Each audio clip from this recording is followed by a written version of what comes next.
Coming back mister Sabari, the home product Sabari.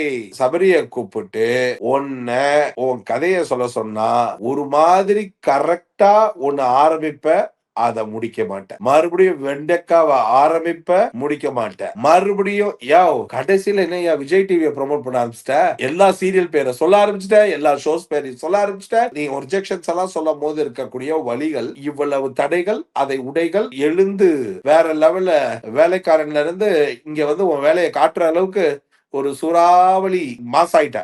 அதெல்லாம் correct. சரி, எதுக்கு சைமா டெலிவிஷன் அவார்ட்ஸ்ல பேச வேண்டியதா இங்க வந்து பேசிட்டு இருக்க? திடீர்னு சம்பந்தமே இல்ல விஜய் டெலிவிஷன் அவார்ட்ஸ்ல மேடையில ஏறி எனக்கு இந்த விஜய் டிவி என்ன தெரிஞ்சிருக்கு தெரியுங்களா அப்படின்னு ஒரு 5 நிமிஷத்துக்கு உணர்ச்சி போங்க. இப்ப என்கிட்ட பிரவீன் காந்தி சொல்லுவார், சார் அவன் இந்த வீட்டோட ஸ்லீப்பர் செல் சார், பாதி விஷயத்த பார்த்துட்டு ஓவர், கமருதீன் கிளம்பிட்டான் ஓவர், பாரு எழுந்துட்டா ஓவர் அப்படின்னு பாதி நேரம் அவனை வச்சுதான் பாத்துட்டு இருக்காங்க போல இருக்கு அப்படின்னு. இந்த ஷோவை பொறுத்த வரைக்கும் ஐயா உனக்கு வாய்ப்பு கொடுத்தாச்சு, நீ உண்மையிலேயே வாய்ப்புக்கு தகுதியானவன் தான், இந்த வீட்டுக்குள்ள முழு முயற்சியை போடுற எல்லாம் சரி, ஆனா முடிஞ்ச அளவுக்கு உன்னை யாராச்சும் ஹோம் ப்ராடக்ட்னு சொன்னாங்கன்னா நீ டென்ஷனே ஆகாத, ஏன்னா நீ ஹோம் ப்ராடக்ட் தான்.